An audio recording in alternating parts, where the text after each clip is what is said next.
Christian Conspiracy Coalition. Without faith, without belief in something, what are we?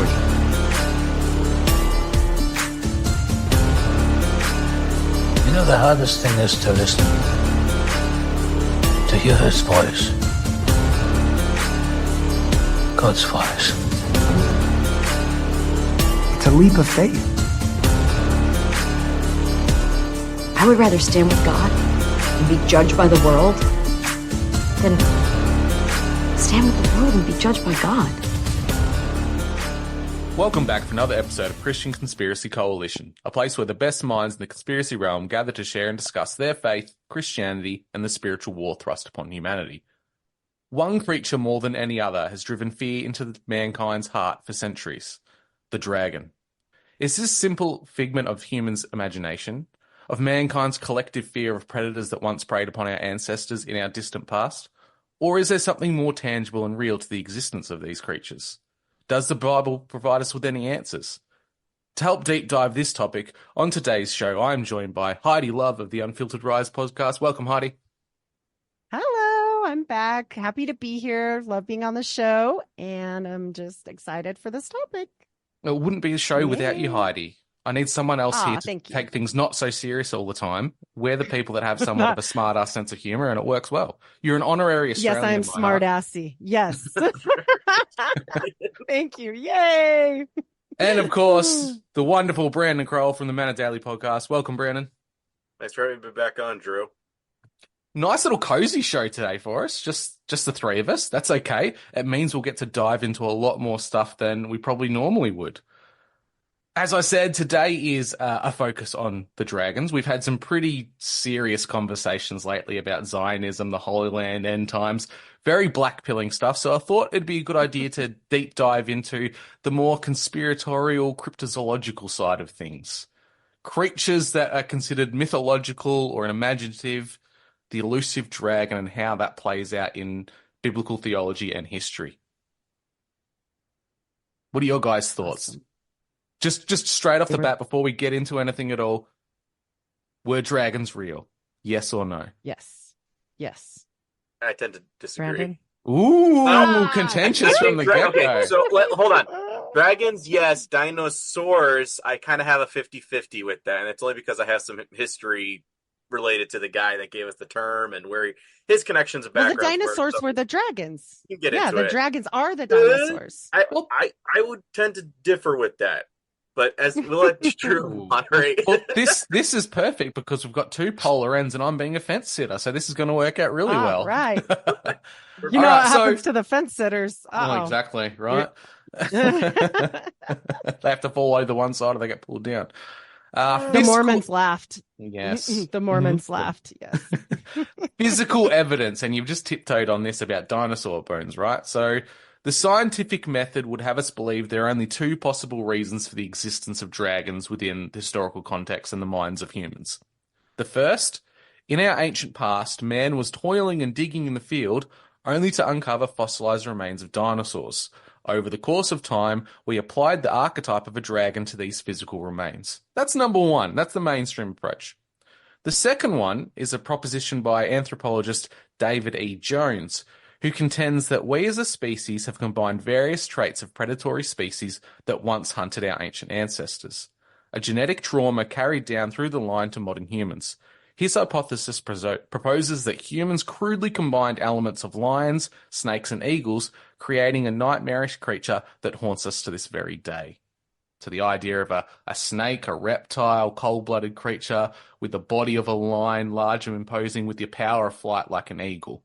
And this basis is fundamentally based on the study of macaque monkeys, which they expose to various predators, and they have a visceral response to seeing them. They show them a picture of a lion, they freak out. Show them a picture of a snake, they freak out. Picture of an eagle, they freak out. Every other animal they're fine with. It's just the predatory nature.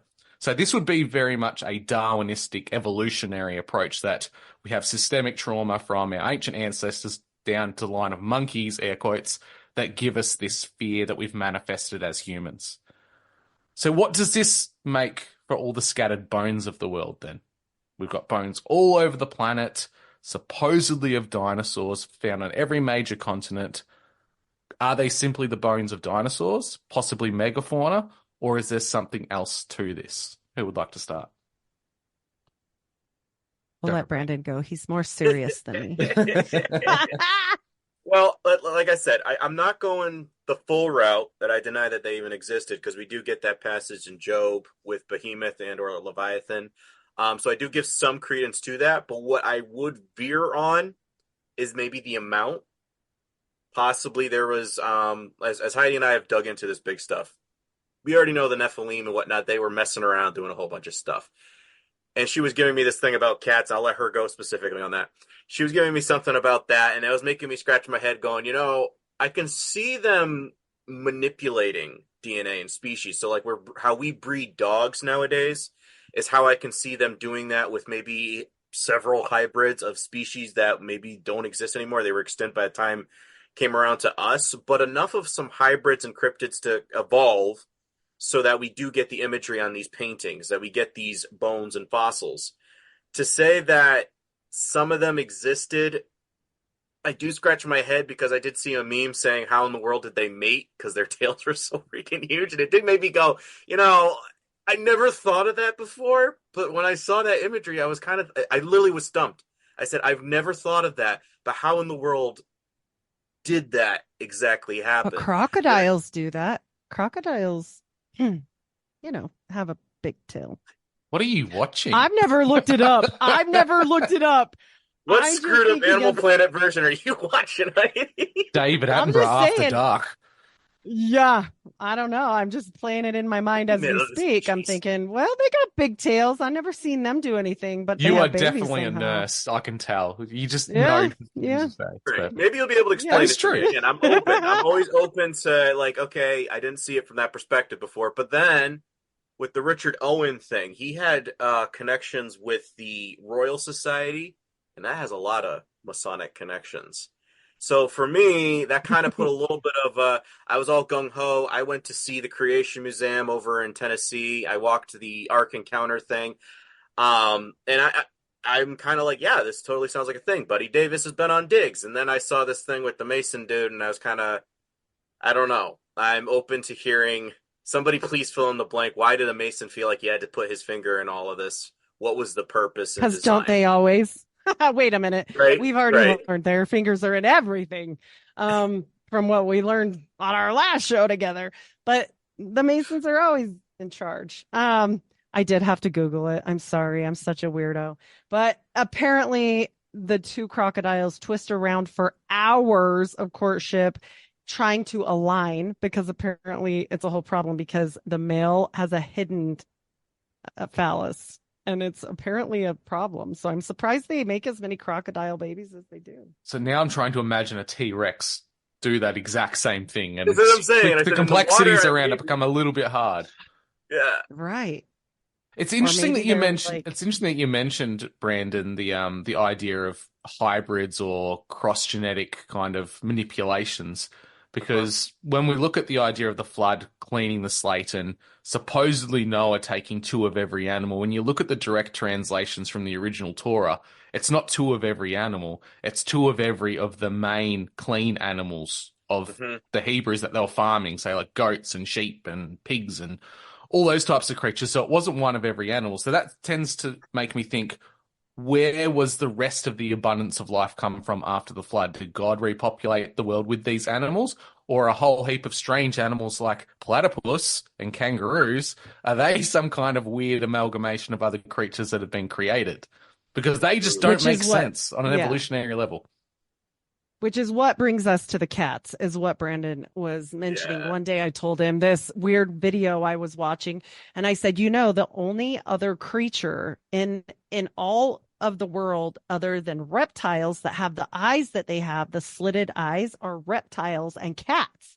Cats have the same eyes as an alligator. Domesticated cats, yeah? Yes. Not the big cats. Not the big cats. They don't have the same eyes as the big cats, which was what they were comparing to, is they were like, they don't have the eyes of a lion or a jaguar or any of these other big cat animals, but these domesticated cats, which are all over the Babylonian writings and Egyptian stuff, and they're worshiping them. They've got these reptilian crazy eyes. and they pounce on things and they kill things by slapping them and stuff. And they were comparing it to a reptile, like a crocodile, and it's super similar. And I was like, this is And they weird. And I had hiss to tell like a Brandon. snake. Yes, Yes. and they hiss like a snake. I had to tell Brandon because I got weirded out, and poor Brandon. And they're one of the very few creatures that has a reflex faster than the strike of a snake. Yes. Mm. Yep. And sometimes they just bug out for no reason too. They like, what the hell is wrong with this thing? I don't know, Nini. They freak me out. I'm not gonna lie to you. But they were really worshipped, And I'm like, I'm a dog girl all day long. I got me some dogs, but that's all on that. But I do want to mention also there is something called parthenogenesis, and it's a rare form of reproduction that allows females to reproduce without males. So what if that's how they made it with eggs? Well, that's And the premise it's the premise on So the like Godzilla movie. fertilization, like they would lay Geckos. them and the male would put his seed on it. The geckos, Seed, the maybe. female can reproduce asexually. Yeah. So I'm like, oh, okay. Well, maybe they did it like that. I don't know, that's interesting because they'd be somewhat hermaphroditic in nature because they can do it without doing the deed. Yeah. Yeah. That sounds like a certain ancient pagan god that seemed to have both bits. Yes. Without They outside genetic material from a Tried to mate emulate. at all. Yeah. Scary. So maybe the geckos are in with them, I'm saying. And all these people have them in their houses. Cats and geckos, people. We got problems. Anyway. Well, the premise behind the whole idea of fossilized dinosaur bones is it's an interesting one because when you actually look into the history of dinosaurs, the construction of these bones, first of all, they've never found a complete skeleton. That's just number one. But I don't dismiss that as being a major dismissal of dinosaurs completely because, it's millions of years supposedly. They've been washed away, damaged, blah, blah, yada, yada. The idea is that they're taking little pieces from all these different sites and putting them together into what they think it looked like based on current living animals. It shows the major flaw in this, and you only have to look at a few select dinosaurs over time and how their appearance has changed over the space of, say, 60 years. There's a dinosaur called the Spinosaurus, very famous because of Jurassic Park. It looked like a big alligator T-Rex with a big fin on its back, walking on two legs. That's the way it was depicted for a very long time, like a saurian type of two-legged dinosaur. Well, now it's actually depicted as crocodilian and living in the water, never being on land. So the very structures of these creatures are changing over time. Now, you could argue that that's the scientific understanding has become more developed, but I think they're really just taking a stab in the dark. They're piecing things together in a way they think works. And this is what happens when you're taking small pieces from various locations. Well, and the Jewish description, of the serpent beneath the waters. Yeah, Leviathan. Yes. Well, they say it's 300 miles long. 300 miles. Monster of death. That's a big boy. The second biggest Leviathan I've ever seen. What if they split up the bones and just threw them all over? Who knows? Sorry, Brandon. I was just because we get the serpent in the Garden of Eden, and Satan's always referred to as the dragon, and we think that there's maybe some kind of seraphim thing where they might have scales, whatever it is. But he curses the serpent by taking away its legs. Now, I kind of have to wonder, is dinosaurs possibly a thing of trying to put back legs on the power of the dragon? Whether it was man, Nephilim, maybe it was a combination of all of them because there's power with these ginormous. I don't know, but it is something where I kind of could, I could plausibly see a possible fill-in thing that we don't know, but that'd probably be more Gary's realm of topic. Well, this actually brings some credence to David E. Jones' work then, the idea that we've amalgamated these creatures. Maybe it's not a psychological amalgamation as it is a real-world genetic one where they've taken the most vicious and dangerous of God's creations and made their own little spicy creation to get you back need to what watch they me once and had. Brandon's last show about DNA manipulation. I think we're doing a series, Heidi. It's looking that way. I think we are. And on this actual piece, I have to tell you this thought, and it isn't my thought, so I want to give credit where credit is due to Paul Stobbs. I interviewed him on the Little Season. This episode isn't out yet, but he was talking about possibly how we might be in the Little Season of Satan, and if so, that the serpent would have been, released, i.e., the devil, right after some time, but that it would have been encapsulated for a time. And he said, what if that's why China is so all about the dragon? Because they used that place and built the wall of China to keep it in. And I was like, oh, and I knew we were doing this show and I had to tell you that. I was like, there's no anything backing that. It was just crazy that he said that. And I was like, I got to tell these guys. So the dragon's wings don't work. Weird. I guess not. Maybe they chained it up like they did in Tartarus, Like, well, the Chinese dragon is wingless anyway, so it's not depicted like a Western dragon. It has no wings. It's a serpent that is a water deity, like the behemoth, but it flies through the sky, supposedly twisting like a snake, so it doesn't require wings. That's true. But it's just like the way Avatar that they have us creating online, Avatar. They have us doing that, but then we have like How to Train Your Pet Dragon. Then we have House of the Freaking Dragon, and it's like they're pushing something on us to embrace a dragon mythos again. Like they really have pushed it more than any other time in history, and it kind of gives me a little bit of a. I wonder if there's a little something there that they're trying to subtly reimplant so that it's normalized when they launch it on the public. To what extent or where it stemmed from, I'm completely bewildered, I'll be honest. So much worship of it too just makes you go, something's up. Like, come on. And I mean, it's not just now, like you're saying too. I see it in all the shows and everything they're pushing so hard, but I also see it in so much of like the ancient history. It makes you go, huh. But I also wonder if the giants were hungry and ate all the dinosaurs. And so that's a probability. If they bred to a population that couldn't sustain themselves, then they probably would start turning on their little pets that they created over time. Well, they said they were eating everything. They were eating people and eating babies and all these crazy things. So I'm like, well, I mean, you get hungry. They didn't have like restaurants, so and they didn't find all the bones because maybe the giants digested some of them.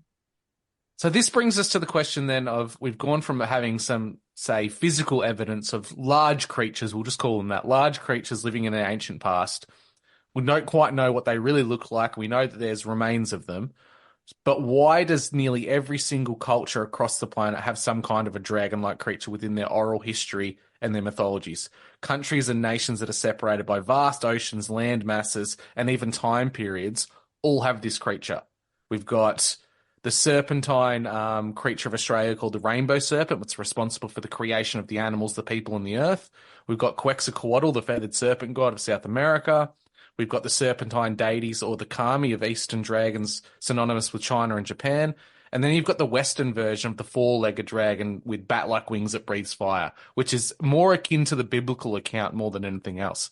But every single major culture, continent, has some kind of a reference to these types of creatures.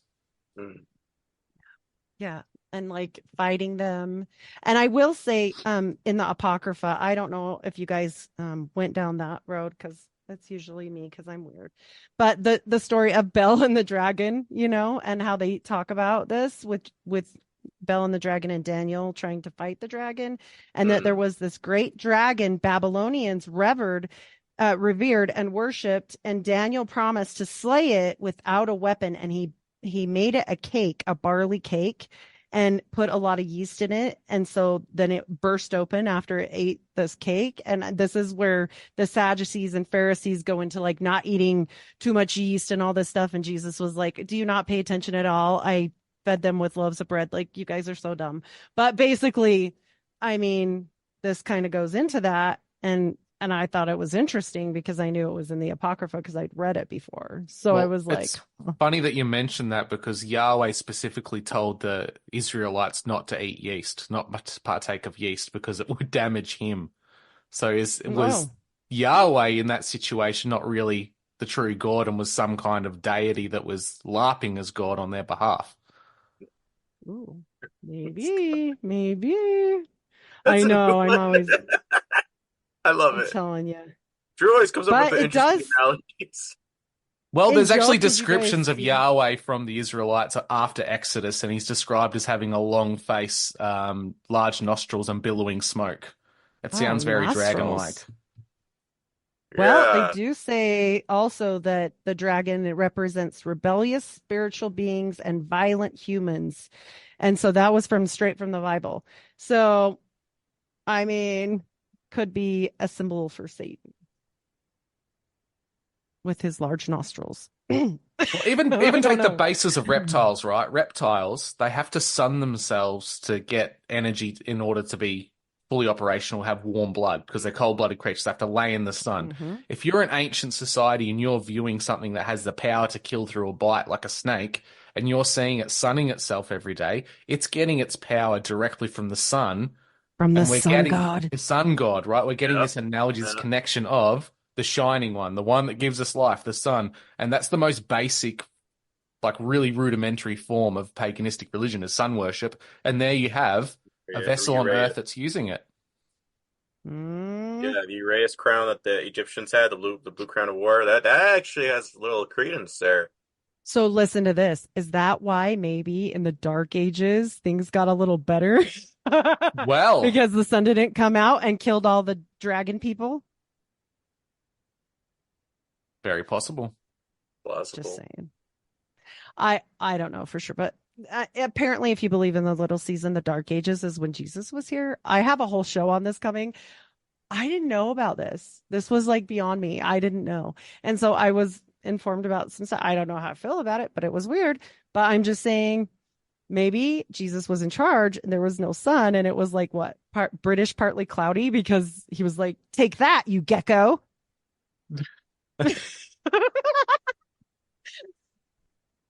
I mean, like if you really wanted to mess with something and make it sluggish, because my daughter has a bearded dragon, and I'm telling you, the thing looks dead in the winter. It's terrifying. Like when the sun is not out, that thing is scary.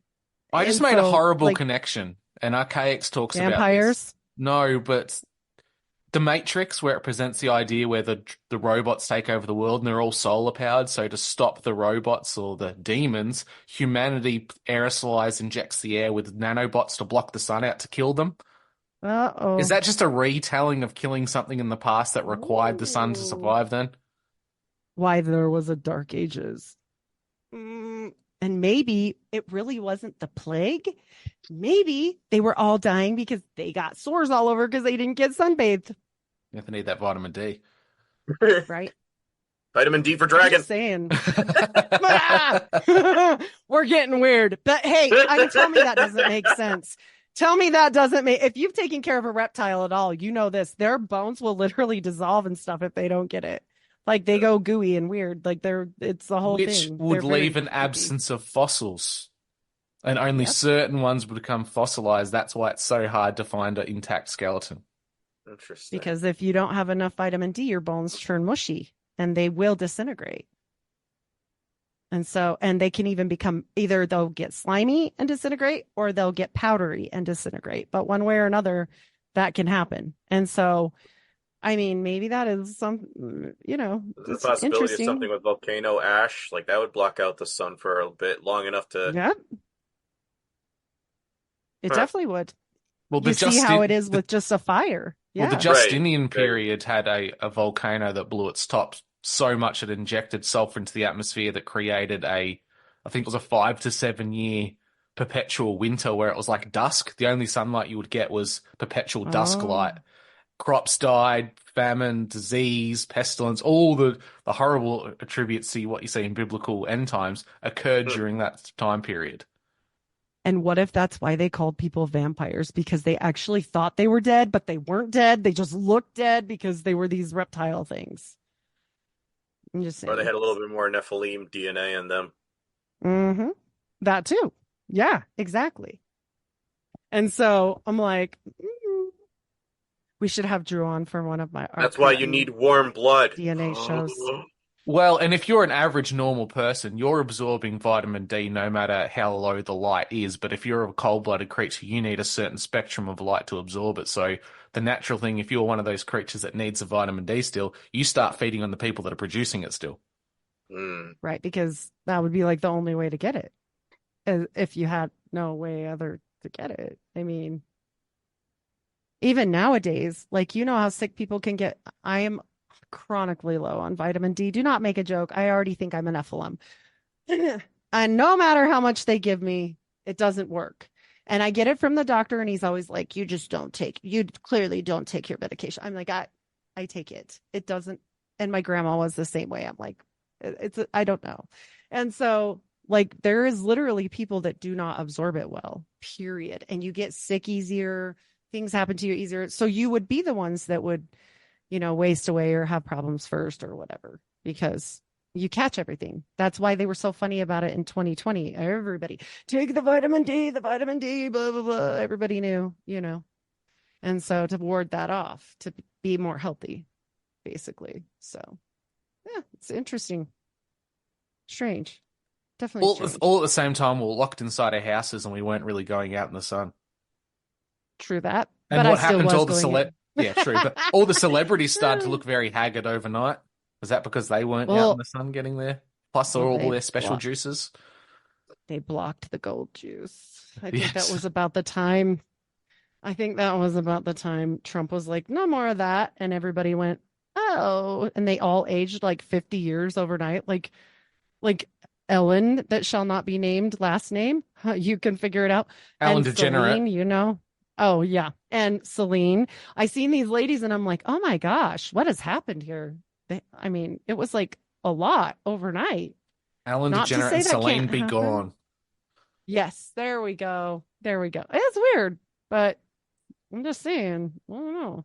Could you imagine, though, being one of these people, like when the Dark Ages ended and the sun came out and all this shit came back to life? Oh my gosh, what a day. You would be like the your first day of pants. spring. Oh my gosh. They're flying around. No This thanks. is the wild thing. We've got this ancient, like, oral history story of these creatures, and then we kind of go into the recorded history where these creatures are few and far between, but they're still encountered on a scale that it's worth recording. And then we get into the modern times where we've kind of made these things mythological and things made up from our own imagination. But all the major royal houses and elites of the world have some kind of connection to either the symbolism of a snake or serpentine or dragon symbolism. And in some cases, say South America and China, the lineage of said royal houses are said to be dragons. But they fully open with it in their oral history stories. The Chinese first emperor, Qin Shi Huang, the founder of the Qin dynasty, is said to be a dragon. He came to Earth and transformed into a human. And we have somewhat accounts of seraphim being these feathered serpent angel type of creatures that are reptilian in nature, but have the ability to transform their form at will. Hard pass. Why would you worship that thing? I would be so scared. I'd be like, it is time to move. We have got to leave now. Out of fear, but that's what they're trying to do with our God. You worship him out of fear. It's like, no, it's out of reverence. But this thing, it's over here like, do it or it eats you. Okay. Mm-hmm. Scary. I don't know. I'm beginning to wonder. I was immediately thinking of The Witcher, Drew, when you said that in season 1, where they had that character guy that they were walking around with, and he was able to train himself from a dragon. I was over here just thinking, wait a minute. Maybe that's not as far-fetched as we'd like to. Well, what do you think the possibility is that the bones are all fake? I think there's a certain percentage that are. I wouldn't say they're all fake. I was bringing up the Royal Society, yeah. I wouldn't say they're all fake. They could definitely be the bones of at least bare minimum megafauna. Like, we know megafauna existed. But what they really were, I think that's a contentious issue. There was probably something akin to dinosaurs that existed, large reptilians, probably not in the manner or the numbers that we're told. It's not Jurassic World. Like, I don't think that was a thing. Right. There's just too many versions of speciation for it to hold weight, in my opinion, and the evolution hypothesis for that just seems too far-flung. No. Here's the thing about evolution. Let me give one example. In 1948, the first Rh factor case was recognized, okay? And it was the first time blood had mutated in this way for the Rh negative rhesus factor, and it never happened ever again. So if we're going to do evolution, we should have like 50 types of blood by now, like in my opinion as a nurse. Like, I'm just saying, like, it's hard to buy, right? Like, come on. Then why didn't we make something way cool by now with all of our creatures too? Why have they not, elevated into something? Why are there macaques still? Why aren't they all people? Like, Yeah, well, what's that's happening? the argument. You've got the evolution tree of humanity going from the ape up to anatomically upright walking humans. Millions of the ones down here of apes, millions of humans, all the ones in between disappeared.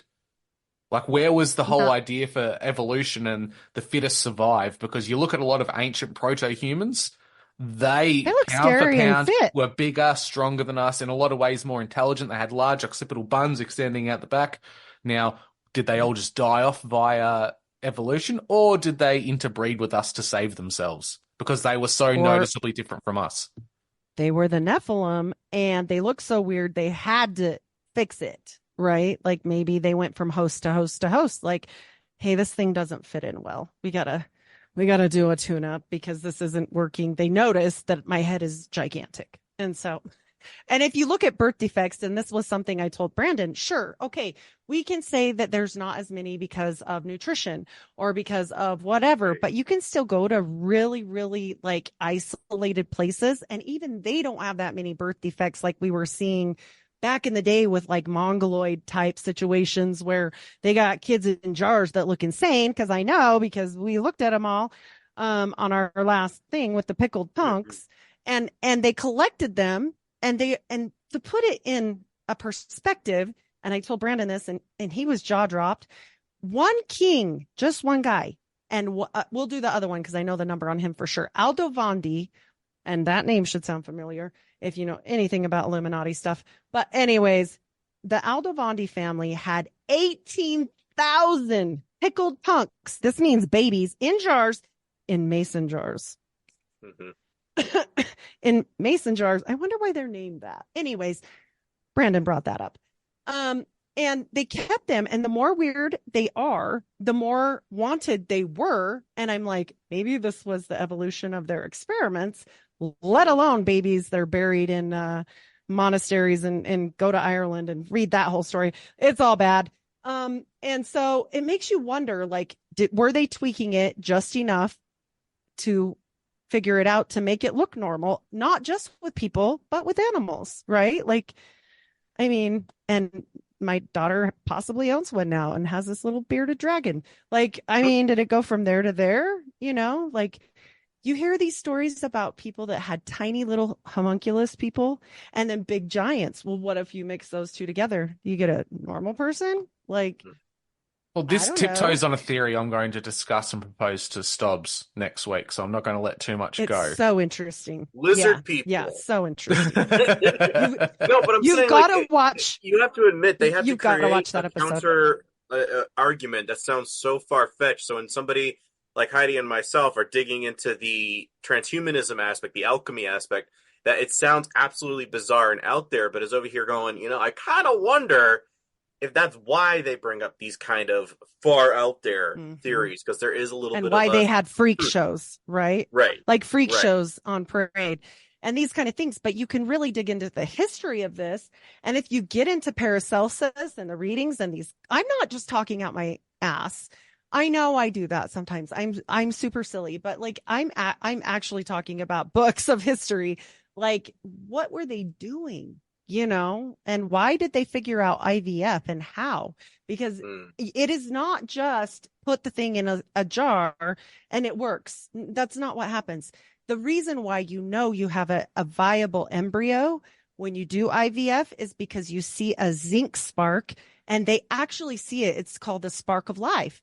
And they know which ones had it and which ones didn't have it. And that's why they freeze certain ones and they don't freeze other ones. That's why. And so the way to figure that out isn't overnight. That doesn't happen. You've got to be monkeying with things for a while, because a tiny spark of electricity is required for this. And so, i.e. the spark of life, like, this is why we hear that, So, I mean, I don't think they would have started with people. No, I'm going to come back to something you touched on, Heidi. The idea of these Nephilim, these creatures, whatever they are, interbreeding, intermingling with humans to cover up the genetic line because they're just so noticeable compared to the average person. We know what they are. If we know what they are via appearance, we can target them, get rid of them. So they used what was called aggressive mimicry. Aggressive mimicry is something that happens in nature in which a parasitic entity takes on the appearance of the predator which hunts it in a means to survive.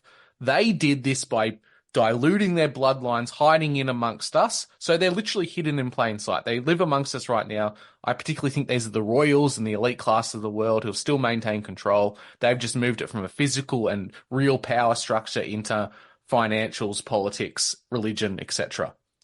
This aggressive. That's why they look so weird. Yeah. Yes. Like look back at Egypt. Mm-hmm. Yeah. But this aggressive mimicry, they don't want to completely get rid of what they once were. They want to harken back to what they had. That's why they keep those mason jars. That's why they have an affinity for all these deformities, because those are the last genetic vestiges of what they had. So they're keeping a genetic catalogue, an arc, if you will, of the genetic line, so that once they know they've got complete control of the world, or they think they will, they can start CRISPR technology, re-injecting all the things that they once had so that their children can be what they once were.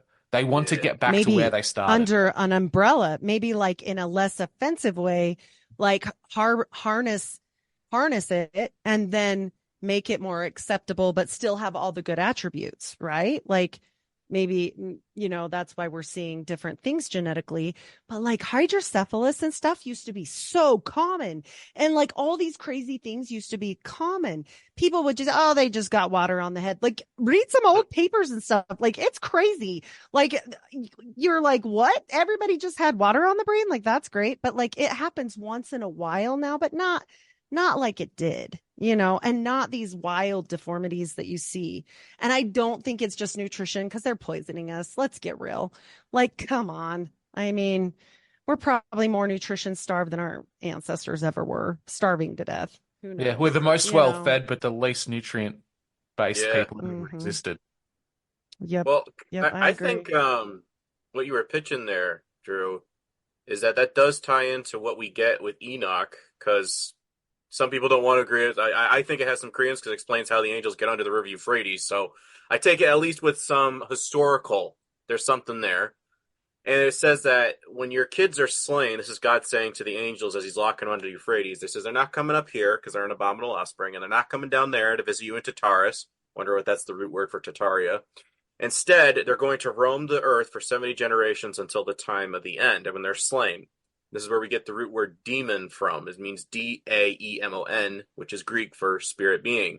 And like I said before, AI is the root server for all computers. So is it possible, like you just said, once they've reached the pinnacle of where they want everything, that they merge machine to be the temporary vessel until they can get us back to being original dragon or whatever hybrid cryptids were there prior to the flood? And I think right now that would explain why when we listen to cryptid episodes, they're living in caves, they're living out in the forest. And why? Because it's going to be kind of like the Chronicles of Narnia when all these creepy creatures come out.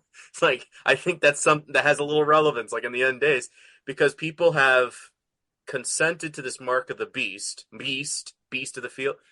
Kind of wonder if that means you kind of have allowed yourself to become a parasitical host. You have signed a contract saying, yeah, we don't want God, so you're okay with us infiltrating you. No? What? Yeah. And it's too late because you've already consented. I think that has a little plausibility there because they want vessels.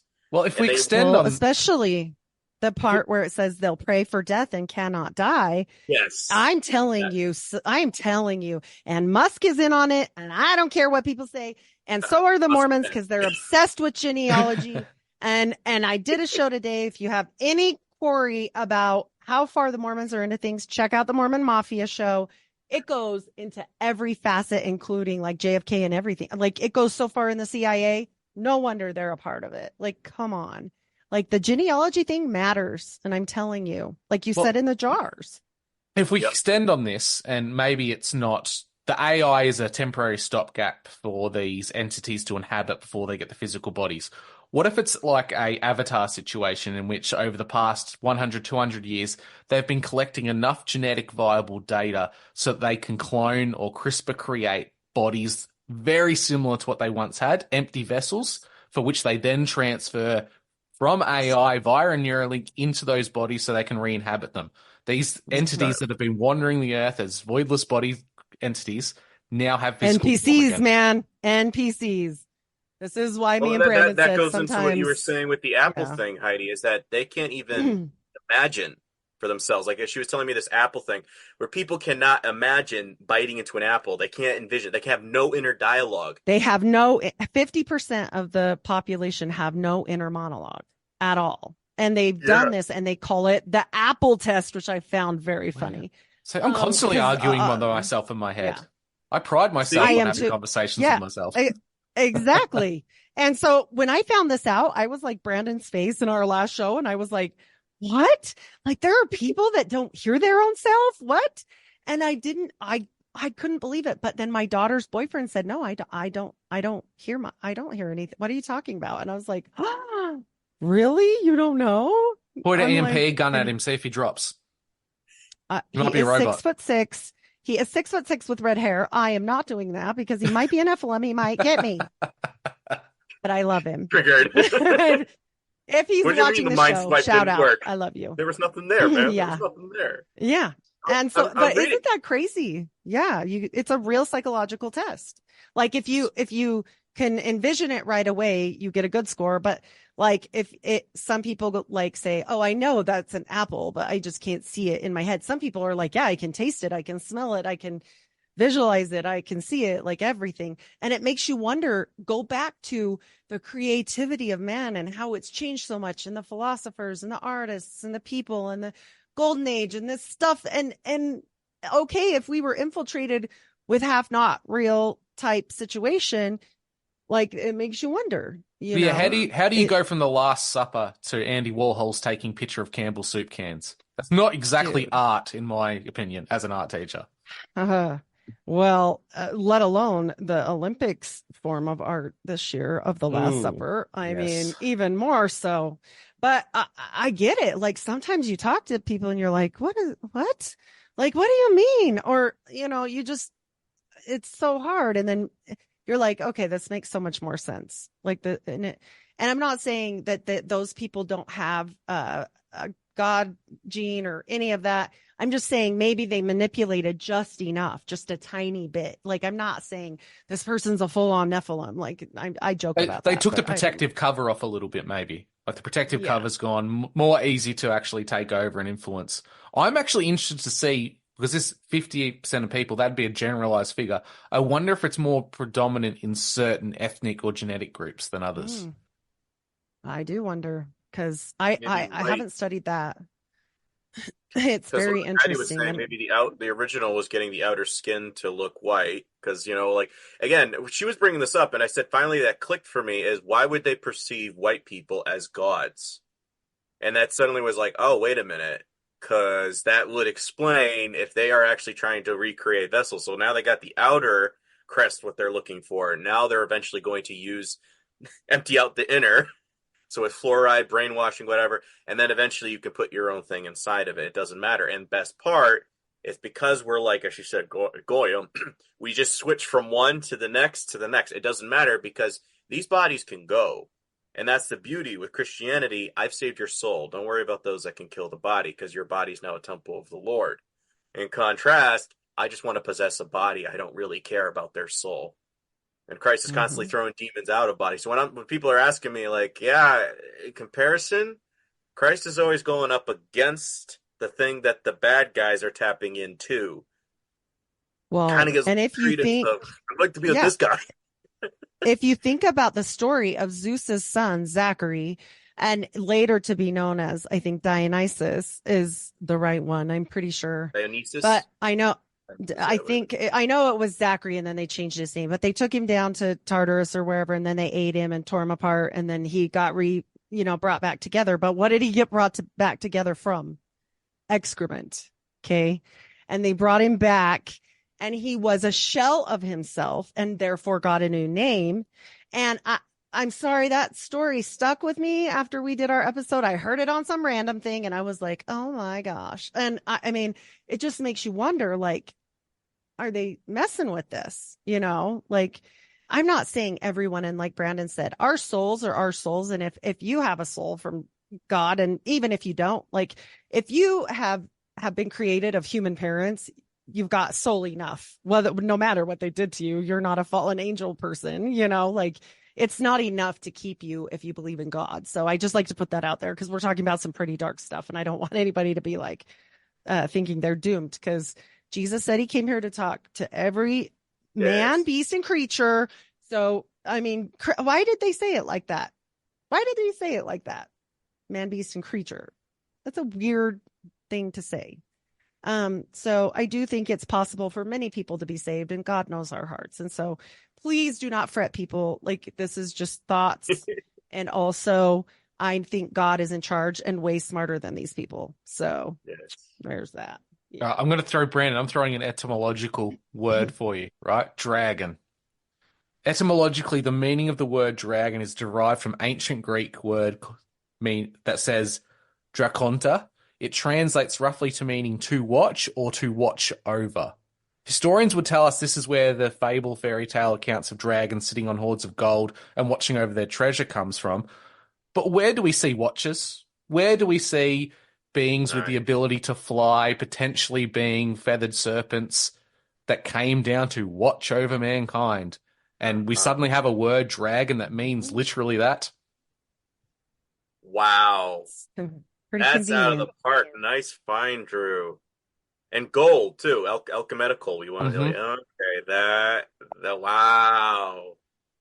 That's good. Which that I think is the greatest reference, because the word dragon is only mentioned 21 times in the Old Testament. We do have other accounts of words such as beasts of the field, beasts, behemoths, serpents. Those are the words, but dragon is very specific. Like, dragon is almost as if it's another word for the Watchers. It's a very precise one, and then everything underneath them were maybe those genetically manipulated, changed entities that they created themselves.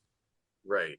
And which ties into Musk, and also in Revelation, where it's talking about he saw the dragon, and again, the falling of the stars kind of makes me scratch my head, because it's like angels in ancient Hebrew lore were known as Star Walkers. This is the etymology version where we get Luke Skywalker from. Kind of makes you go, wait a minute. So now Mr. Musk, aka X, A for 1, I for 9, put them together, you get X, 10. And then again, 10 on the Hermetic Kabbalah tree of life is the very bottom, Melkut. That is their equivalent of their Apollyon figure coming back, their Antichrist. I find it interesting that he wants to connect us with Starlink. And we have the Watchers and Ages. So I do think there's something there, Drew. That's wow. That really makes me scratch my head. So it kind of makes me wonder, because they say, oh, we have direct connection to a satellite. I'm now beginning to rethink satellites with all of that. Well, and they follow a straight line in the sky, like what we have depictions of dragons flying through the sky as meteors or comets. Like the twin-tailed dragon, these types of things in either mythology or entertainment, they tend to be associated with celestial bodies or things flying across the night sky, and that's what it looks like. It looks like the tail of a dragon when you see Starlink. Wow. This one's slightly political, but it's a connection that I made when we talk about the end times and the many-headed dragon that appears. If you apply the many-headed dragon as the Five Eyes nations, America, United Kingdom, Australia, New Zealand, Canada, and then you put in that sixth eye of Israel, it soon becomes the beast, the many-headed beast. Just not in a physical form, more so an intelligence apparatus that's kind of manipulating the world stage, just in a different way. Because if you're having... what Drew just said, there's a book on it, The Tale of Five Eyes, and that's about spying. So just throwing that out there with 1984 and all that. Continue, Drew. I'm just throwing that out there for trivia. Yeah, definitely. So when we have these prophetic accounts of what the end times are going to look like, we have to remember that these are people who lived in a time that couldn't conceptualize the technology, the world that exists today, so it would look very different. I would describe an intelligence apparatus that's controlling every single thing we do, watching us, knows our inner thoughts, can black bag you and put you on a black site overnight if so they wish to. That seems very demonic and very monsterish in nature, because what that power has over the people it's truly demonic what they can do. And if that's just an interpretation of someone from the past of it being a physical entity, maybe this is the slight variation on that for the modern day. But immediately when you said that, I was thinking of Krampus and like the Pied Piper, quote unquote, mythos. But that's similar also to the Nephilim. Like Heidi was just saying, they would eat anything, and like according to some of the lore, like they just run up, grab something, and run off with it. And I think as minions of this beast system, yeah, I could totally see that with like implementing the beast system of Noahide laws and whatnot. Is that people, one, are contributing because they are viewing a Christian, and then they would report them, and then the other ones are enforcing by doing what you just said with these black sites. Wow, you're getting my mind going, but I'm totally jiving. This is awesome. This is awesome. Wow. So the interesting part of all of this is that I mentioned it earlier. The depictions of dragons, air quotes, in the Bible are depicted as the very Western style. Now, this could be translational interpretations, intersections based off the European doctrine of the Roman Catholic Church and their pagan beliefs. But Job 41:21 says, its breath sets coals ablaze and flames dart from its mouth. In Psalms 18:8, it says, smoke rose from its nostrils, consuming fire from his mouth, burning coals blazed out of it. Revelation 16:13 says, then I saw 3 impure spirits that looked like frogs. They came out of the mouth of the dragon, out of the mouth of the beast, and out of the mouth of the false prophet. If we look at nature, in that specific last one, there are many reptiles that carry their young in their mouth. So is this the fallen one, the great deceiver, coming in this form and releasing his minions out into the world? I have to tell you something, and this is so weird. Okay, there is a story of Joseph Smith talking to a frog, and it is not, okay, there's a book called The Salamander Story, and it isn't this. This is how they got rid of it, okay? This book was made after a guy that blew some people up, and he took the fall for the whole thing. He was a forger, the Mark Hoffman story. And so whenever anybody says, did you hear that story about Joseph Smith and the frog? And it was talking to him, and it punched him when he tried to get the plates. And they go, no, that's not true. This guy did that. And no, that is true. This salamander story is so similar that I do believe the church used this man and used his story to cover it up because they knew it was going to come out, because it was an affidavit, which I'm sorry, like that's hard to get rid of. It was in court by his actual neighbor, and this story was recounted to the neighbor at the time, and it went forth in his treasure digging court case. So it's fantastic because it's actually in the court case and it talks about this. But it's weird because it was a toad. And it punched him, and it had a whole conversation with him. And, I think he saw a fallen angel. And so just saying, that's weird. Like, I don't know. Well, like, maybe that was the fork in the road. A certain number of these fallen ones decided to hide themselves amongst humans via aggressive mimicry and interbreeding, and other groups went the complete opposite. We're going to go to the depths of the ocean. We're going to go underground. We're just going to hide from these people and present ourselves when we need to. And this kind of accounts for the word human. Human in Black Law's dictionary means monster of the sea. And suddenly humans appeared on the scene, encountered Neanderthal, which means of the earth, and systematically wiped them out. So we've got these accounts of monsters coming from the ocean, civilizations that were seafaring people, the Phoenicians, the Venetians later on, that held ultimate power because they harnessed the sea. Now, was this just purely boat technology, or they're actually really true life kind of Atlantis-type civilizations under the depths of the ocean?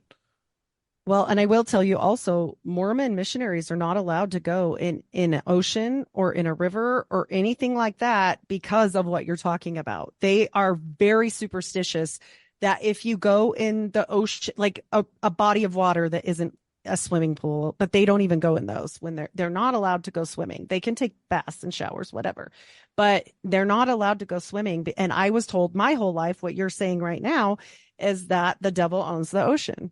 And this was a Mormon thing. And so I mean, I find this very interesting that it would circle back around to a weird false religion because, man, he knew some stuff, and I don't think he made it up.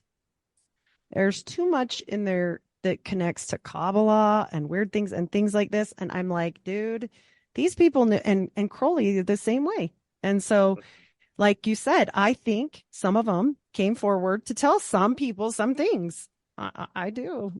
I don't know. I know that sounds crazy, but This is where the Eastern mysticism ties into the idea of their dragons aren't a creature that lives and dwells in mountains or owns the sky. Their deities are kami, which are water spirits, serpentine creatures that can fly, true, yes, but they reside within bodies of water and the ocean. it's weird. Hmm. Well, and the ocean, we know so little. We know so little about the ocean, even though, like, look how supposedly advanced we are on all these other things, right? But not the ocean. They don't know much. Or even So. the cave systems too. I mean, Mhm. there was something I was reading over here because I remember way back in the day, Alexander the Great was scouting a potential route to go and invade Australia, and in so doing, he passed by this cave, and they're like, "Please don't disturb the dragons that are in the cave." And they're over here like, "Sure, okay, whatever." And as they were going by, the thing stuck its head out and hissed at them, and then it went back inside. But it always made me start thinking, wait, because I was a huge Alexander the Great buff for a bit, and I was scratching my head. I'm like, he what? He saw one of these freaking things, and the fact that they were worshiping or they had it resided within this big cave. And as of late, within the last 3 to 4 years, there has been a lot of temples that were originally covered with water, but they're starting to dry out all of a sudden, or they're intentionally draining them out. And you're seeing this whole temple system that was in caves. And that's something I find interesting because Baal or Mithra worship always resided within caves. Why? Because Iranians used to believe the sky was made of stone. And this is why they had all their ceremonies in caves and underground. And occasionally they'd chisel up just enough so they could see stars. So it kind of made me go, wait, you want to see stars? We're dealing with caves. And we have these possible beasts that reside either in water. And again, baptism was a thing in Mithra too.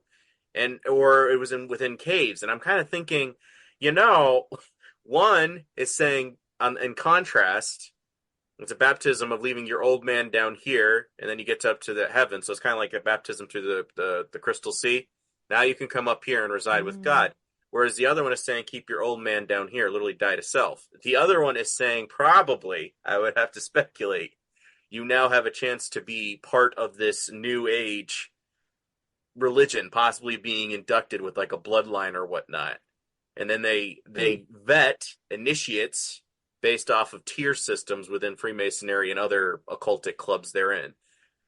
It's just something I'm seeing here. And then also, sacrificing your first kid, maybe that's a way of saying I sacrifice him so that I can get that position. I don't know. But there's something there.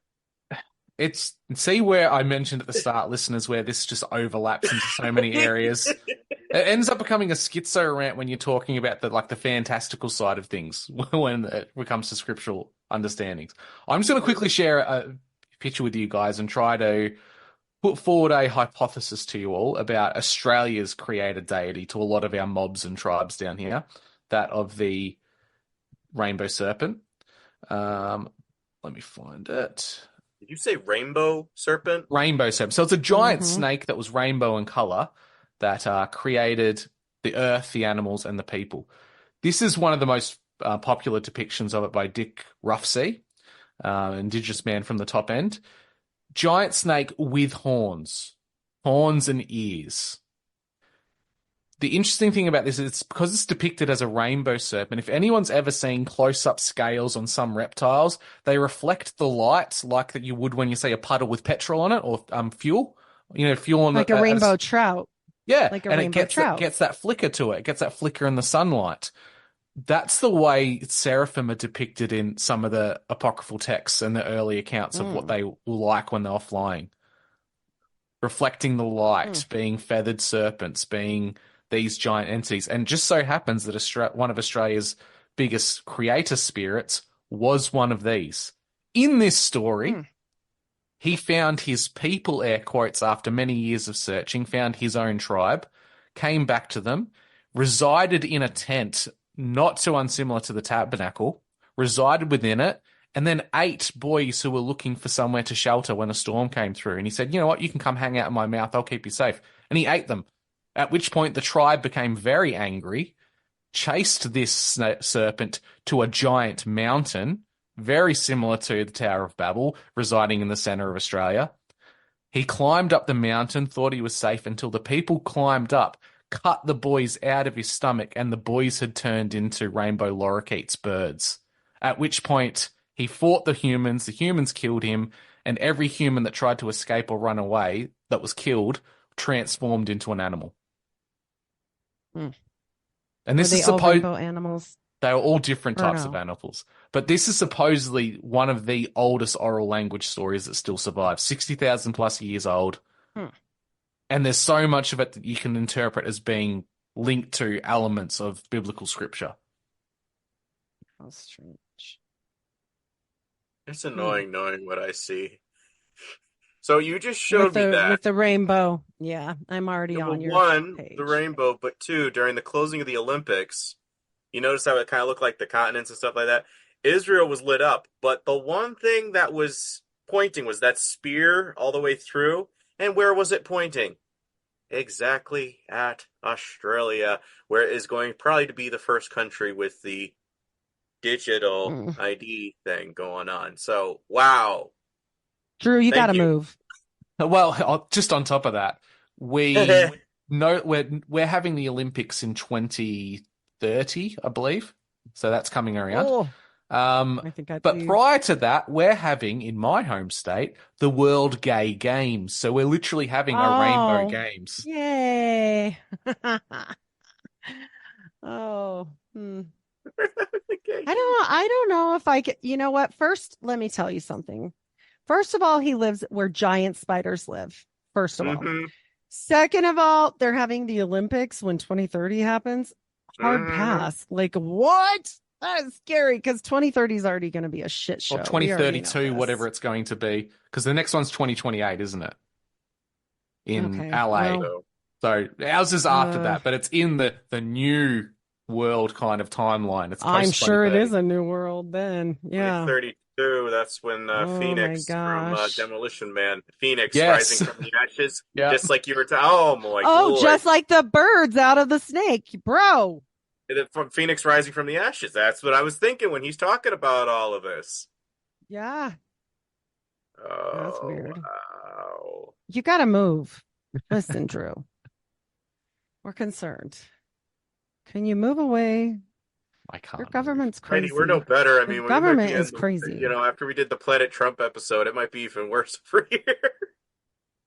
After I did the DNA manipulation episode with you, I'm on deep shit probably, but that's okay. Hey, you know, I sealed it. I take it like the nuclear. I sealed it. I take it like the nuclear bomb analogy. Would you rather be 5 miles away where the radiation's going to slowly kill you, or do you want to be in the hot zone and wiped out instantly? Hot zone. I think Australia's a hot zone. Hot zone. Hot zone. Yeah, it's true. Hot zone. I live by a base, and I'm like, my daughter once said to me, "Oh my gosh, they're fighting!" And it was when everything popped off, and they're gonna blow each other up. And I said, she's older, by the way, she's over 18, just so everybody knows, because I'm a dark person. I said, don't worry. And she goes, why not? And I said, well, we live like 2 miles from an Air Force base. We're going to die. And she's like, what? And I'm like, you won't even know. You'll be like, time to go to school. Boom. Like it's fine. And I'm like, you got to worry about the ones that won't. I mean, I don't know about that. Like, I don't know. Yeah. Oh gosh. She didn't laugh, by the way. Yeah, you wonder why. That's okay. Popping some black pills. She's probably got in her mind that scene from Terminator 2 where Sarah Connor's like that and her flesh is being blown away by the nuclear warhead.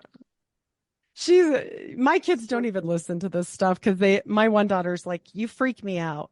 I don't want to know. I'm like, how do I have half of my family that is like, nope, no, we want the other pill. We don't want your pills. No black pill for us.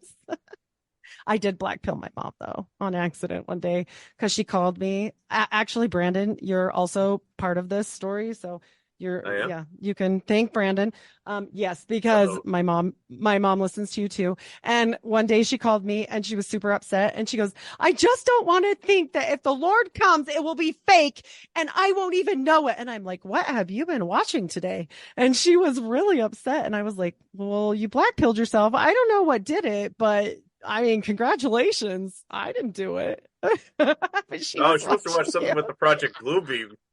She was watching you, Brandon. So that's I'm not, sorry. I'll give better clarity next she time. loves you. Yeah, Oh, she great. loves you. It's okay. Now I'm going down the tangent of Project Bluebeam because you just mentioned it. Do you remember that series from it was like the 80s or the late 70s, V, where the Yes, I reptilian do. alien I people loved that show. and they Yes. come to Earth as this humanoid, beautiful people that come Yeah, to save beautiful. humanity, give them technology, and they're lizards underneath. Yes. Yeah, and then if you accidentally scratch them, their face comes off. Yes. That was awesome. What? So is this going to be is this going to be the blue beam then? Is it going to be a fake alien invasion, but then the good guy aliens come and save us, and really they're reptilians underneath? And they're the dragons that have reconstituted themselves? What if it's the real? What if it's the real and all of us skeptical black-pilled people are like, shh, go away. That's what I'm worried about because I'll be like, whatever, I got shit to do. I hope we'd know. The world is ending. No, it's not. Get real. Go away. Yeah. What? I'm Jesus. No, you're not. You're blue beam. And what if it really was? Oh, bad call. I don't know. I don't How do you think even we'll be know? around for that. I don't think we'll be around for that personally. I think Brandon, I listened to the Little season and it messed me up. I don't know. I'm scared now. I don't know. I would argue that like I said, 2027, 28, I could see us getting purged because they wouldn't need us for that. And what is the ultimate weapon against Antichrist to tie it back into dragons and whatnot? Because he gives his power to the head of the beast. So let's just try to keep it in context. I don't want to ruin Drew's episode. But ultimately, the main weapon is the word is alive. That was what Christ was. The word became flesh. And when you're eating of this body, it means I am accepting of your word. I'm being obedient. And therefore, every time you speak about Christ, you have fellowship. You're doing ecclesia. You're explaining things to people. This is why you have to make war against the saints, because our knowledge scares them. Because why? And we're not going to take. We're not to the Savior Creator. Sorry, yeah. And we're not going to take over. We're not going to do the whole. They're not gonna take this. We're not going to take it. We're not doing monkey stuff. We're not doing your lockdowns. We don't want to hear it. We don't want to be your Neuralink. We don't want any of it. Hard pass. Yes. Go we find somebody ruined else. the narrative, and we also wake up because what's ultimately there's two major religions in the world. Is one is trying earnestly to keep everybody asleep, and the other one's trying desperately wake up. So, sleeping bridesmaids, we're referring to you. You don't want to get blackpilled. That's what we're digging into. It's not fun, but it's only for a season. Sorry. We'll shut up in heaven. I just connected some dots, and it's going to come across sounding like a joke, but I think there's an element of truth to this. You know when the behemoth was fed yeast and it died because the yeast killed it, and then Yahweh, upon Exodus, tells the Israelites not to have yeast because it's damaging to him. You can't have yeast; it's going to damage you. Yeast in itself is like a bioculture, right? So it almost becomes its own little bioweapon. Maybe it's God's bioweapon, and we see like the idea of the theory of parasitic demonic infestation. So if I just keep drinking beer, which is a derivative of yeast, I'm going to be fine. Because I am just purely yeast and nothing can touch me. I'll just keep drinking beer. Well, bare minimum make me feel better. I mean, there's that. For science. That's science. The science is settled, Brandon. Cheers. Just kidding. It's a Coke. Oh, yeah, I don't know. I hope that like there's enough of us that go, yeah, we're not doing any of that we can make our own little population if we survive it, because I'm not doing any of that. Like they're all this talk about them saying like, we'll take your money, we'll take your house, you won't be able to sell or trade or buy. I'm like, that's fine. I don't care. Like, I'm not doing it anyway. But like, it amazes me that there's so many people that would, right? Like, like when it's like the Apple test. We're back to the Apple test, right?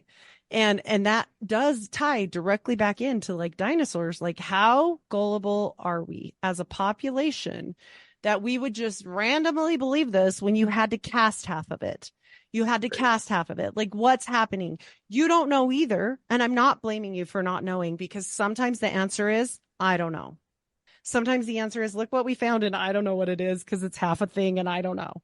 But they don't do that, do they? Ever? Anybody that has an explanation for everything, just like Mormons, I'm not on board. I'm not on board. Like, it's just, there's too much to the world that we could never understand, because God says he doesn't think like we do. He says it over and over and over and over and over. Basically, like, I don't think like you think. I don't do as you do. Don't think like I think. You're not me. Like, he does it over and over and over and over. And so, despite the fact that we have to talk about it because there are people that still aren't saved or whatnot, like, great. But like, I always do it with humbleness in my heart, because I know I don't know what God knows. I just know the things we're supposed to say. Sometimes I don't even want to. Sometimes I'm like, I am not telling that person that. And my ex-husband was one of them. And I was like, no, quit it. And kept bugging me. It was a small thing. It wasn't that big a deal, but it was awkward. And so I finally did say something, because his wife passed away tragically. And I said, I just want to tell you, blah, blah, blah. And I knew he's not real God believing, especially not after she died. I'll tell you that. And I did it anyway. And I felt like an idiot. But like, sometimes you just get those little messages and you have to, like, it's not, it's not our choice sometimes, is what I guess I'm getting at. Like, maybe some of this stuff just has to get out there. We don't want to be black-pilled either. I'd be happy drinking beer and chilling out, but I mean, get some rays. Have you ever thought that, and you touched on the transhumanism thing a little bit, Brandon, with the likes of Elon Musk and his Neuralink, the technological side of things, but we as humans were very big to adapt and change ourselves to improve the human condition. So people become very invested in the gym, become the peak excellence what they can be. That's a natural way. Then people use steroids. People get leg extensions to improve their height, contacts for eyes. What happens if we get to the stage in which humans start to take on attributes from the animal kingdom to improve themselves? There's a series called Sweet Tooth, which kind of placates to this a little bit, where a generation of children are born as animal hybrids. But there's a real basis for this in science, and where they think through CRISPR technology, they can insert aspects of, say, like a cat. Here we go, Heidi. A cat's eyes into human beings, because cats have a filter to be able to see more ultraviolet light spectrums than what we can. So you can improve the human condition. You can be a human, but you've got cat's eyes. Or you can be a human, but you've got hearing of a dog. All these types of things. Are we going to go into this weird amalgamation of not just the transhumanism via technology, but the integration of these genetics? And that's the deception itself, because it will become so normalized. Not everyone will do it, but all the people who want to keep up with the Joneses and be the trendsetters, what'd you get? Oh, I got a kangaroo tail for extra balance. Like, that type of weird kind of out there stuff. But you could potentially see this, if the technology gets there, people would do that because they'll be sold the propaganda of the benefits. And if that's the deception, well, it's going to be much easier for these things to walk around hidden in plain sight, because they're going to look like the rest of the weirdos.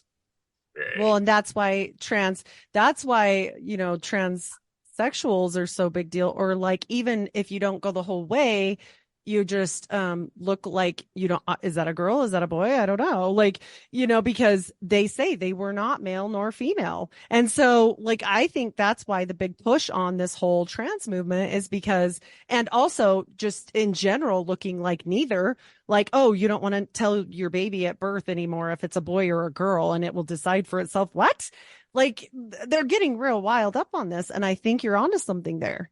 Yeah, I 100% think that it's to hide in plain sight. I like how Meta was censoring that saying, "Oh, demons never refer to themselves as they them." It's like, well, shut up, fact checkers, because Yes, I know you they guys don't read the do. Bible, or you Yeah. do. In which case, thank you for telling me that you guys are scared because we're catching on. Again, it's a Hmm. battle of explaining things to people for clarity so that they can actually understand a Bible. That it's not just, oh, this sounds like a crazy hunky dory book, whatever, and toss Revelation out with the bathwater. It's like, no, no, no. There's a reason why it was put in there so that we can grasp what these things mean. So when it starts happening, we can start explaining it. Like 666. Now we know it's 6 neurons, 6 protons, 6 electrons. It now makes sense. It's not just some, okay, that's the devil's number. No, it's what it's gravitating us towards.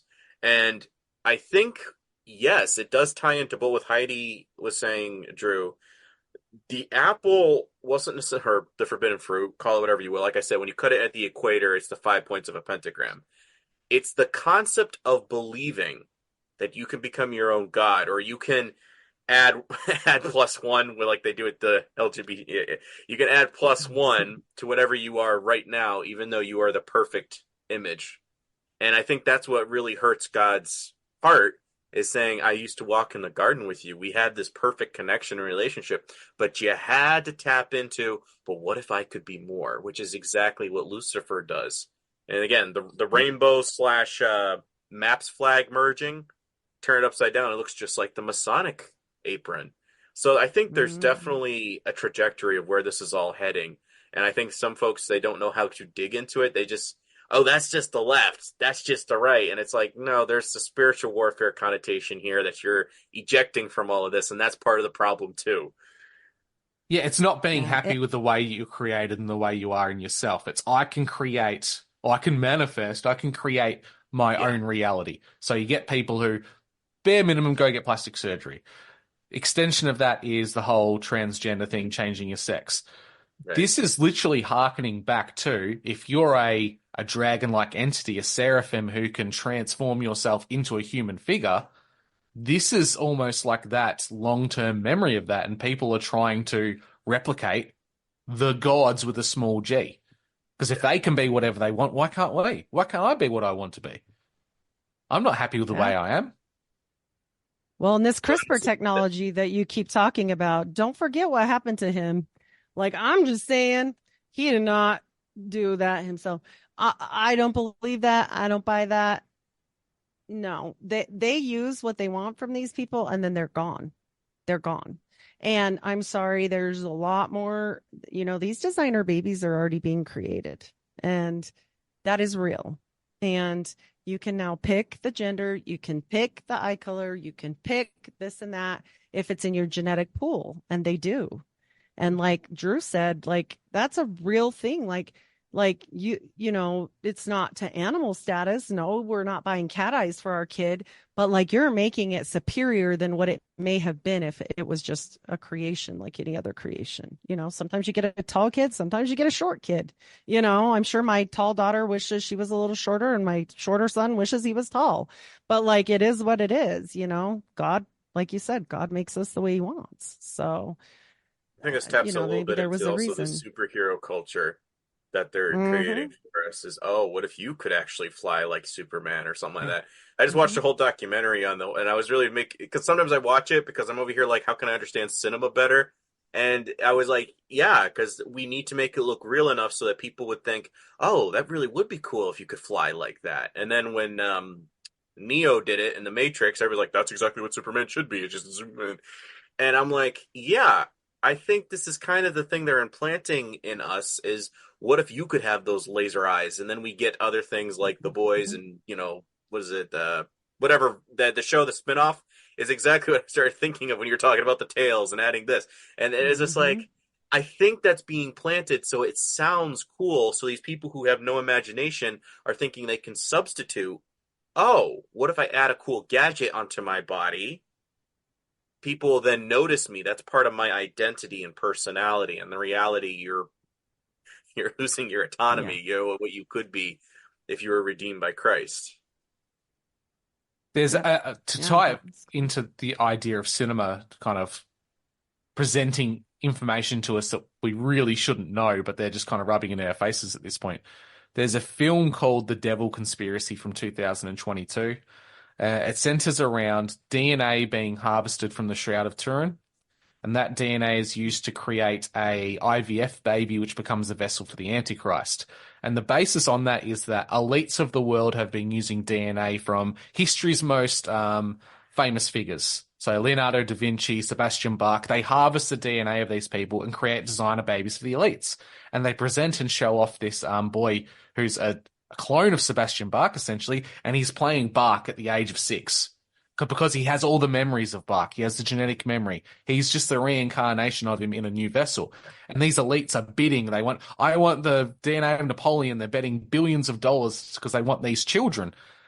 All while at the backside, that's funding the creation of the Antichrist. So this CRISPR technology, the elites of the world we know today are doing gene sequencing of their children. A lot of the time they're getting surrogates to carry their kids. If they are having their kids, sometimes they're doing it via IVF just for the idea of screening out traits they don't want. Yep. So they're doing this in a very basic level. But if we're seeing this type of stuff being drip fed to us in cinema, we kind of know what their ultimate goal is going to be. I agree. I see so many surrogates in the Hollywood community. Even if they do it once, they don't do it twice. And like Elon Musk's kids are almost all that way. Like there's a bunch He's got like of 14 of them. I mean, it's banana, and they name them like LMNOP and weird stuff. Like, I mean, I'm just saying, like, yeah, they're doing something. Like, you look at some of these elite people, and they have so many kids while they're preaching that we have too many people on the planet.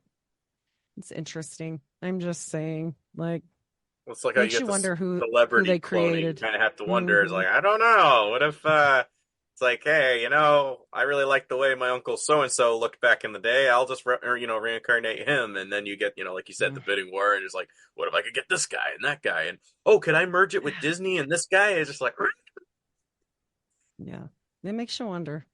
And maybe that's why they're 25. Maybe that's why these elites are keeping these genetic abnormalities, these kind of mason jars filled with weird babies, because they need the original samples. Throw on top of that, the largest DNA harvesting event occurred during COVID. They got DNA samples of pretty much the entire Western world. Were they searching for specific traits that they could include to complete their puzzle piece? Did they need maybe a bloodline that they thought lost, and that was the only way that they could harvest all of that? It was probably a multi-tiered psyop and propaganda piece, but that was certainly a component. What if they're looking for the lost tribes of Israel? Yeah, but just saying, they got all of our stuff anyway. Every baby born in America that's ever been born in a hospital has a PKU test, and it's on litmus paper, and it's on a card, and it has to be perfect because I've done a whole bunch of them. And if it's even a little outside the lines, they will make us redo it, and those last for a long time. Every baby has to have it for a milk allergy. Okay, sure. Unless they're born at home, which is why they're so threatened by these cultish type things, like, the Mormons that are fundamentalists have their babies at home. They never go to hospitals. They're like the Amish, like these people. That's why they're very concerned about that, because they don't play that game. They don't get Social Security cards. They don't do that whole thing. They don't care. So they don't have Social Security cards. Wow. I don't think they have anything. Yeah, they pretty much stay off grid. Nope, I don't think so. I mean, not saying some don't but for the majority, no. Nope. And so it's kind of interesting. Yeah. I don't know. So it makes me wonder then if these later tests, because we know the likes of 23andMe and Ancestry Online, those are just data points as well, because our DNA becomes data and data's the new oil. But it makes me wonder if there has to be maybe a certain age point where certain traits manifest and become reality, like genetic triggers that occur. We see that with the likes of cancer. Certain outside elements can trigger cancer or diseases. What if there's certain abilities or genetic traits that take time to come about? And that's what they were looking for. That could be. Because like schizophrenia and stuff doesn't develop till later. There's a lot of different things. So yeah, I could see that. I don't know, but I definitely know this. If you've ever had anything done at a doctor's office, don't worry about, go get your 23andMe because they got you. Well, there's a joke on The Simpsons. They keep the pennies in circulation so they can get everyone's DNA. Yeah, no kidding. Oh, I mean, I think they have for the most part, most people's for sure. But I do think they're looking for something specific. And funny enough, you brought up 23andMe and Ancestry because the Mormons are who pour into that. The Mormons are the ones through mormonsearch.org. They're the ones that actually started all of that. And no, they don't own it. No, but they pour all the information into it. So I mean, if you look at Elon Musk's best friend, Jared Birchall, that's a fun Mormon trail to go down. I won't say too much about that. I don't want to get sued. Allegedly, there's some weird stuff there, but whatever. Maybe the Mormons are Yeah. trying to find the rest of the Toad people. I think the Mormons are up to something, but I don't know what it is. They want to Yeah. kiss the golden frog that turns them into princes or gods. I think that's something. No, Joseph Smith. It would turn him something into there. Joseph. Yeah. Oh no, They love Joseph that much. they all go Negan. Oh, yeah, no. Well, yeah. I don't know, but I definitely think you're right. I think they're looking for something. I have no doubts. And I also want to put this out there for every person that's ever had a hysterectomy. Where do your ovaries go after they take them with all the eggs inside, or things like that? Oh like my God.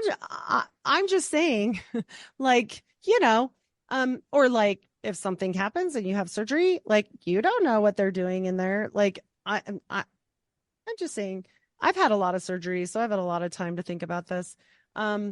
And you never know. Maybe they need the information to plug back into, this is what she has in these eggs. This is what he has.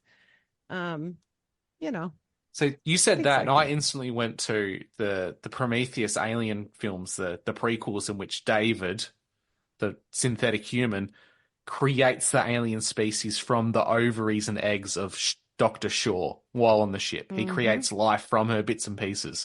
So are these hysterectomies and all these parts from women, are they actually going to a source and being used to create something? Like, we get the whole idea of having synthetic wombs, but are they just using real, genuine parts?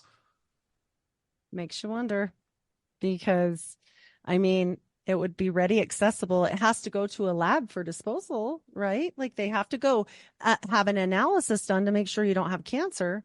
So they always send them to the lab. Always. They always do. And where do they go after that? I don't know. I know at hospitals. I'm pretty sure you could come up with some sort of hybrid. I know at hospitals, if you have like medical waste that doesn't have to be analyzed, i.e., your leg, comes off in a weird accident, they don't need to analyze that. They just throw it in an incinerator. But if it's something else, like every woman that has a baby, they take the afterbirth and put it in these special containers.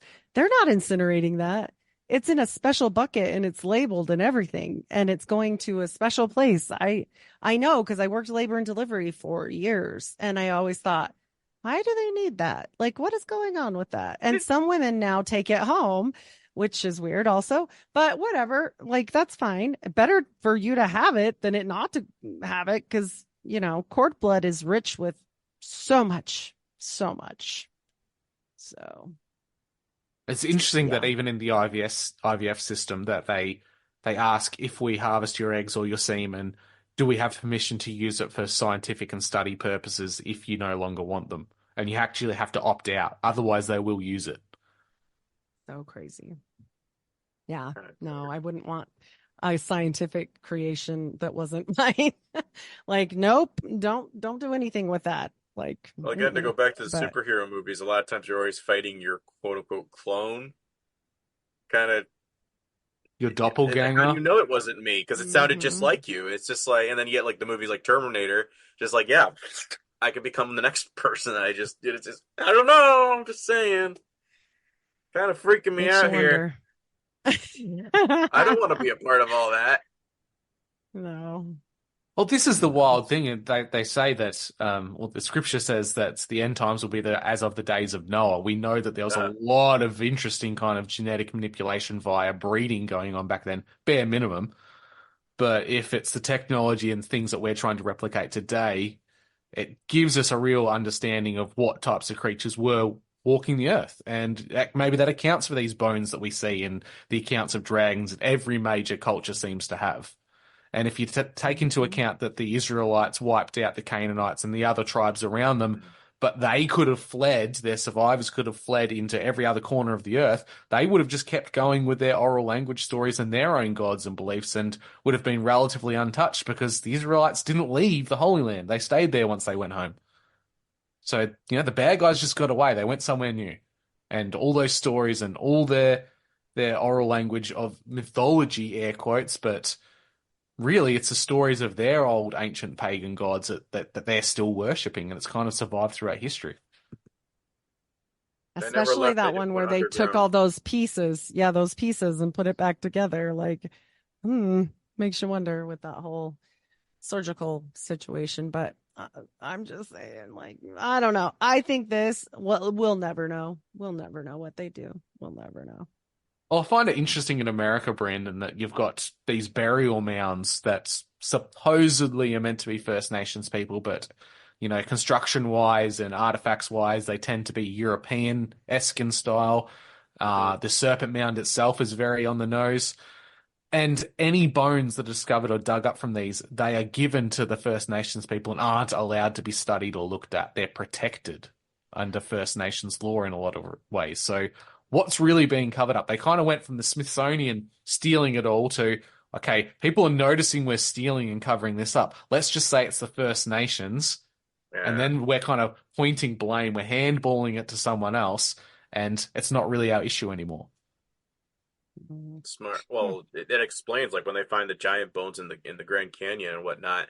And I was watching something the other day where they were saying a lot of the tribes that were to the left of the Mississippi, a lot of them would talk about there were giants among them, and they would actually go to war. And then eventually there was a war, and they wiped out a good chunk of them.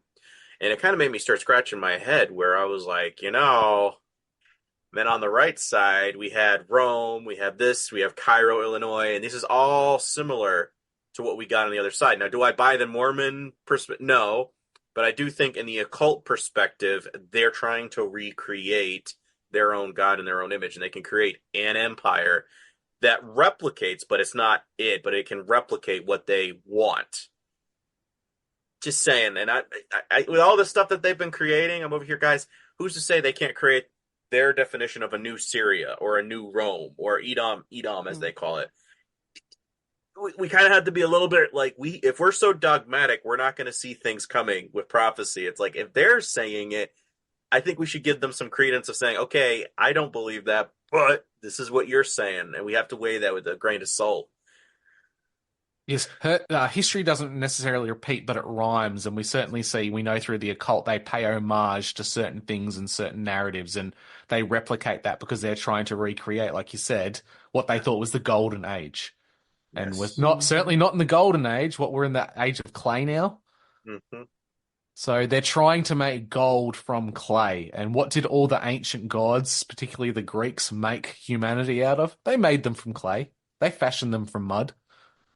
And now we're seeing that today with the genetic manipulations and things going on with CRISPR technology and the betterment of mankind trying to wipe out disease by altering our genetic code.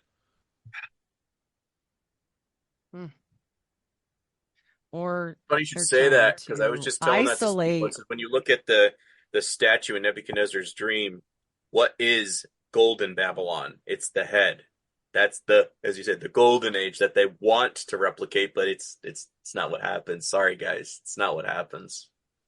Or they're trying to isolate the manipulation that I believe they put inside of many people with the orphan trains and the incubator babies and all these weird things and that we talked about.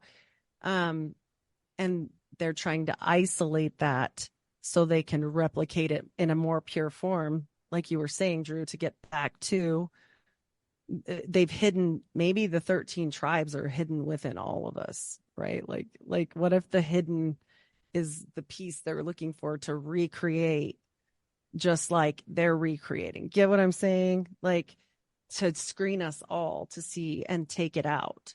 Like, they could get it from blood. Look at all these blood drives. Look at all this weird stuff. Like, I'm just saying, like, it wouldn't take a lot. It doesn't. DNA, haven't you watched like CSI and like actual real true crime shows, like where they're like, oh, he threw a cigarette on the ground and that was all they needed. Like, a vial of blood is a lot more rich, you know. They type and cross every single person before you donate. I mean, that sample's going somewhere. So, you know. See, this was meant to be a fun little discussion, but we ended up going very dark anyway. Yeah. Sorry, me and Brandon are still riding a weird train. It does Yeah. all Thanks, intersect, though. These conversations, the spiritual war isn't just one path or one tactic. It's multiple tactics all happening at once that build like this greater weapon that they're using against us. And it's genetic, it's spiritual, it's political, it's geographical, it's technological. All these things are being used with the same goal at the very end. Yeah. Yep. One world order. There it is. New world. All part of it. Yep. Well, I think that's a good spot to end it, guys. Let's go around the horn where we can find your work. You mentioned a fantastic episode that I have not had a chance to listen to yet. What's that episode you guys did? We did the Cabbage Baby. Yes, it's alive. It's on Brandon's channel. It'll soon be on my channel. And me and Brandon went deep on that one. A lot of folks have been liking it. Yeah. So I was just telling Heidi when we were thinking of a new part 2 where I'll do half and then she finishes the other half with trivia she knows, like a swap. I think we should have Drew come. He knows a lot. I think we should have Drew come on. That'd be great. Sounds good. Yeah, I'm always up for weird conversations. You know that. Brandon Manor Daily Podcast. Go check out his work. He's blowing up at the moment, people. If you haven't seen it, he had an appearance on Tinfoil Hat Podcast.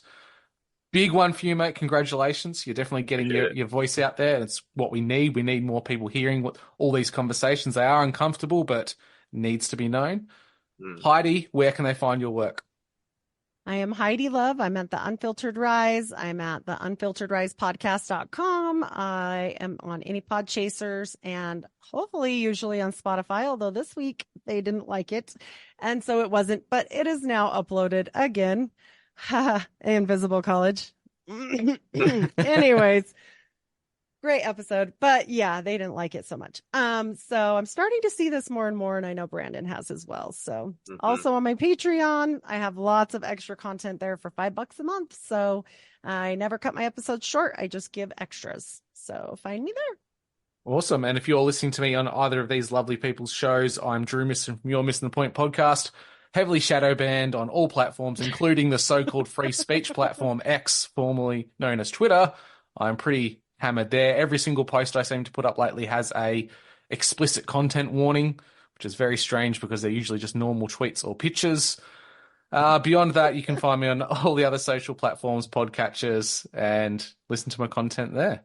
Heidi, would you like to close out the show with a prayer, friend? I will. All right. We ready? Dear God, we thank you for this collaboration in church, as I call it today. I appreciate these men very much and the ones that are missing as well. This is a very important place for me to be, and I feel that, and I'm happy to be there and help get your word out. And that is the most important thing. That's what we want to do. We want to serve you. We don't want to be more than we are. We don't want to be gods. We just are happy to serve. We don't need to be more than you are, and we're fine with that. So please bless us and protect us as we take this very unpopular message all over the place. And in the name of Jesus Christ, amen. Amen. And just a message for the listeners: in a world full of dragons, you need to raise dragon slayers. And on that note, we'll catch you next time.